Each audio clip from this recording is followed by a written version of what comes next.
want to show you a valid Quasimodo that happened last week, because we haven't done too many of those of late. Let's have a little look, because some people have asked me about the rules for Quasimodos and everything. So let's have a look to see what it was.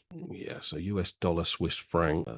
Okay, so this is it here. So I've had this run up in price. So price has moved up, and we've got a head and shoulders formed. So this is the head, there's the left shoulder, and here is the right shoulder here. Now that's a pretty darn steep neckline, isn't it, there? So if you apply the normal rules for trading this head and shoulders, by the time you get a break of that neckline and a retest of it, you're already gone to pattern completion level and much below. So no good at all on that. But what this does allow you to do is look for a potential Quasimodo entry, which is allows us to get an early entry on a head and shoulders.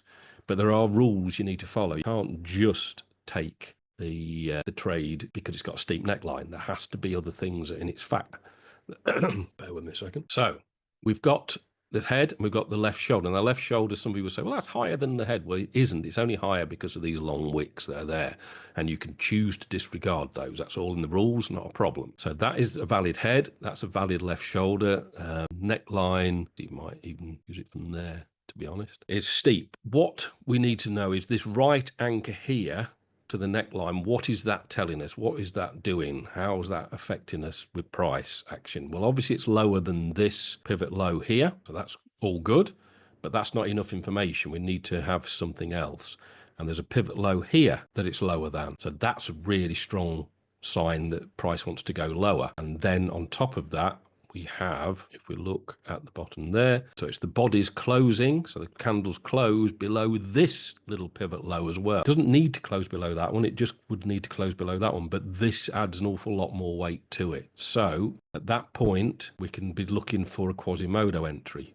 We cannot take it here because this right shoulder here is not the same level or nowhere near the same level as the left shoulder. And they do need to be at similar levels. That is not good enough. So we have to wait for it to go higher. At this level, we're fine. So at this level, we could enter on this engulfing candle here and enter below that. And if you had a very tight stop loss on that, and a super aggressive one, which you might do, you might not, because you're very close to the top of the pattern, so you might well have it above the top of the pattern anyway. But if you did have a very tight stop loss, you'd be stopped out. But then you get another entry with this pin candle here. And then on the break of that, you're okay. And price goes down. So if we look where pattern completion level would be on this 41.7, so that's pattern completion level. No reason not to take that at all. So that can be our take profit level as well, or just above it, a pip or two above on there. If you take the first entry here and you have a stop behind the head,